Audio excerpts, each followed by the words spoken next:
Halo teman-teman, kembali lagi bersama saya di Antimi Film. Kali ini saya akan menceritakan sebuah film action berjudul Nobody yang dirilis pada tahun 2021. Film ini menceritakan tentang seorang mantan pembunuh bayaran yang memutuskan pensiun dan ingin hidup normal dengan keluarganya. Namun pada suatu hari ia terpaksa harus kembali membrutal, membantai kelompok mafia yang telah berani mengusiknya. So, bagaimana alur cerita selengkapnya? Jadi tanpa berlama-lama lagi langsung saja kita ke alur ceritanya.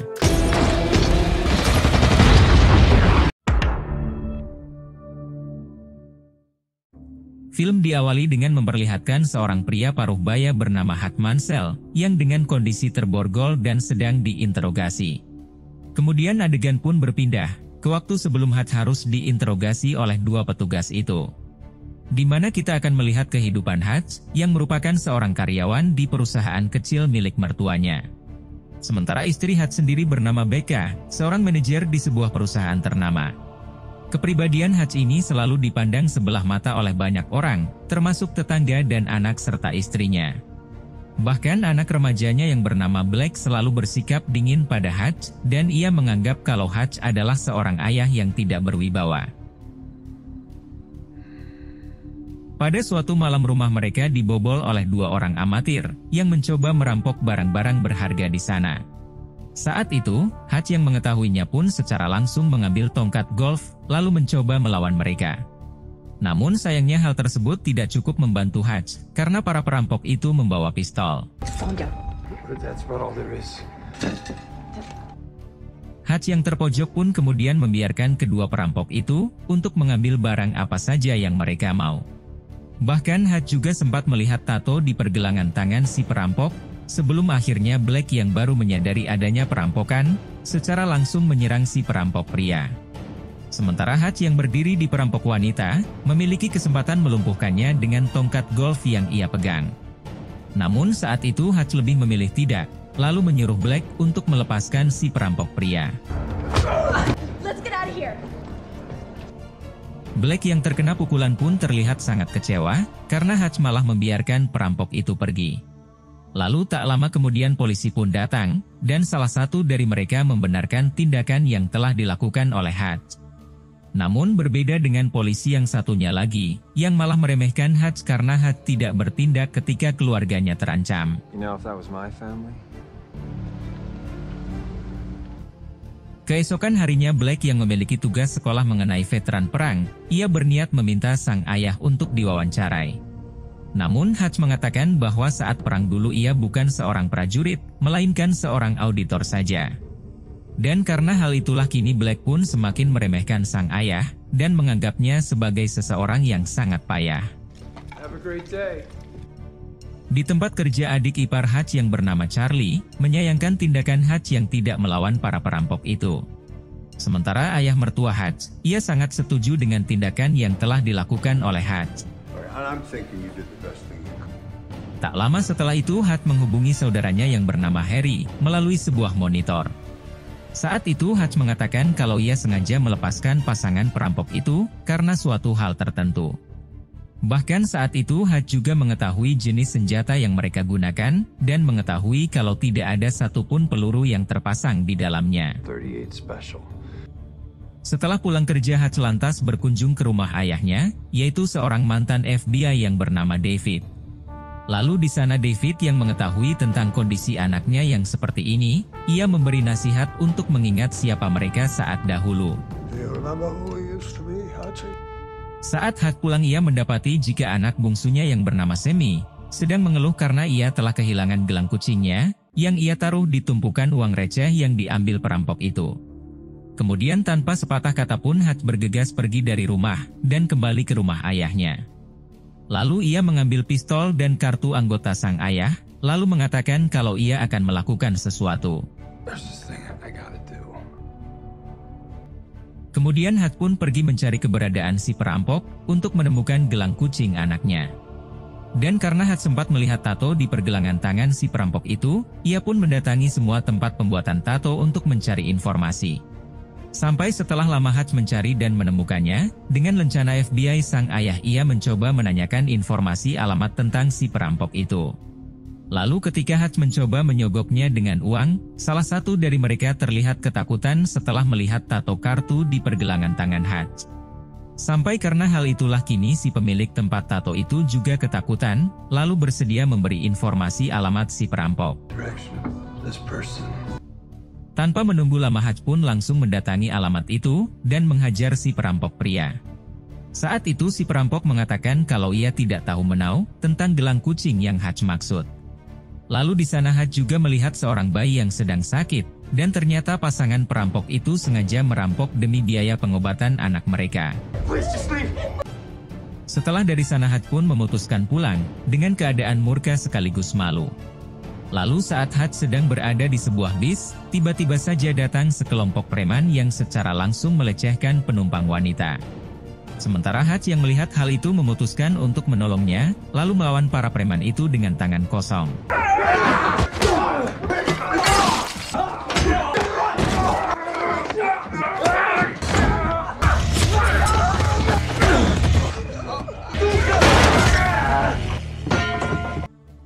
Sampai akhirnya solo versus squad pun dimenangkan oleh Hajj, meskipun saat pertarungan Hajj sempat kewalahan. Tak lama setelah itu Hajj pun langsung pulang ke rumah, dan betapa terkejutnya sang istri ketika melihat wajah Hajj yang lebam. Sementara di sisi lain terlihat seorang mafia bernama Julian, yang sedang terlibat keributan dengan teman sesama mafianya, hanya karena tangan kanannya yang bernama Pavel berkulit hitam. Tak lama dari itu Julian mendapat kabar, kalau adiknya sedang kritis di sebuah rumah sakit karena terlibat perkelahian. Lalu Julian yang mendengar kabar itu pun secara langsung menuju ke sana, untuk mengetahui kondisi dari sang adik. Ternyata, salah satu preman yang berkelahi dengan Hajj tadi, adalah adik kandung dari Julian, yang harus kritis karena Hajj memukulnya di area yang fatal. Sampai karena hal tersebutlah kini Julian pun menjadi sangat murka, lalu ia berniat akan menghabisi Hajj untuk balas dendam. Keesokan harinya setelah kejadian semalam, Hajj yang tadinya hanya seorang yang hardolin, seketika saja berubah menjadi pribadi yang jauh lebih bersemangat. Lalu tak lama setelah itu ia mendapat telepon dari Harry adiknya, yang memberitahu kalau saat ini Hajj sedang dalam bahaya. Kemudian Hajj pun mendatangi barbershop, untuk menemui seorang mafia bernama Banyon. Dan diketahui kalau Banyon ini adalah rekan baik dari ayah Hajj, yang saat itu memberitahu kalau Julian adalah seorang mafia penyelundup lukisan antik. Selain itu Julian juga dipercaya untuk mengawasi ratusan dolar, uang selundupan yang dimiliki oleh organisasinya. Di balik itu terlihat Julian yang berhasil melacak alamat ayah Hajj, lalu memerintahkan anak buahnya untuk menangkapnya. Lalu pada malam harinya ketika Hajj mengetahui kalau Pavel dan orang-orangnya, ia menyuruh anak dan istrinya untuk bersembunyi di ruang bawah tanah. Sementara Hajj sendiri, ia akan melawan Pavel dan orang-orang suruhan Julian itu seorang diri.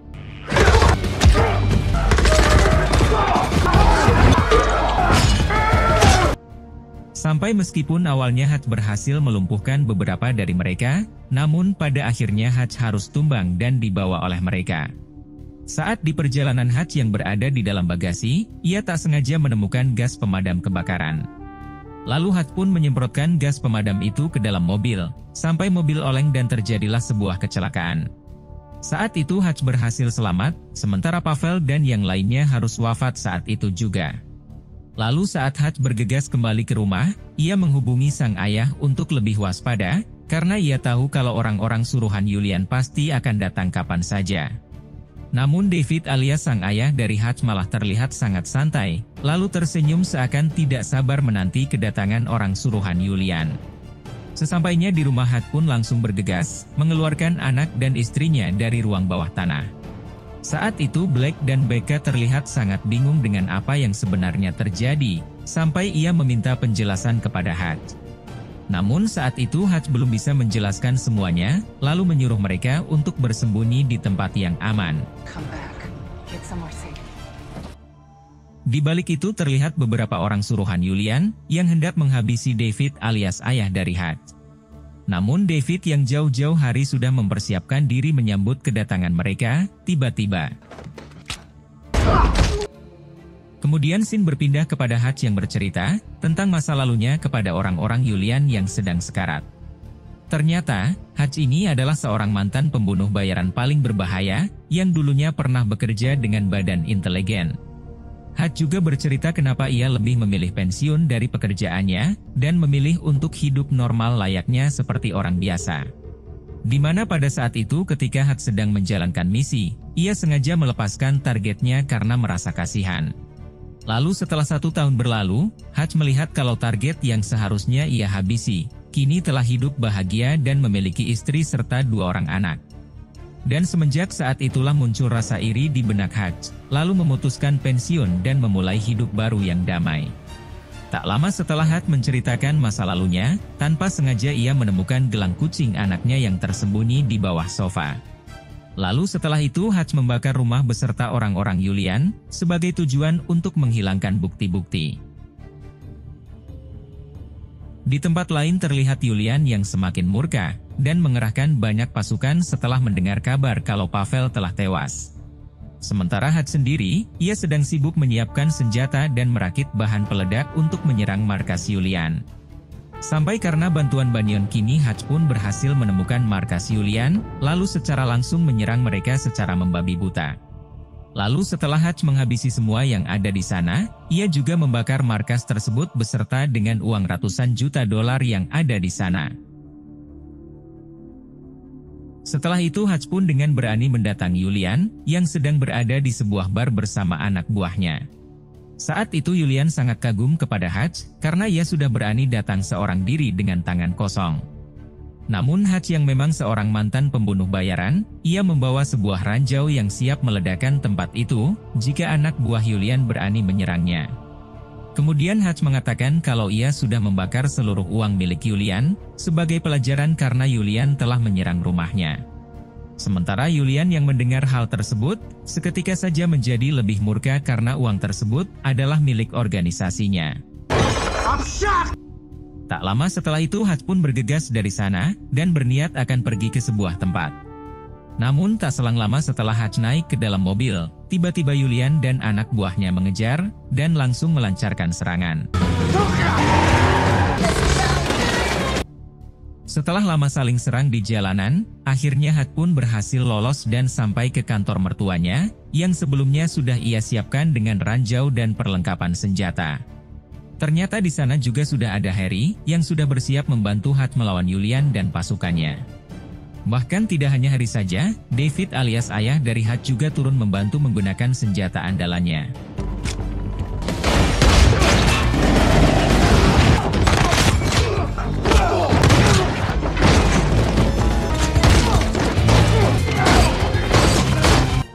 Setelah menghabisi semua anak buah Julian, kini yang tersisa tinggal Julian seorang diri.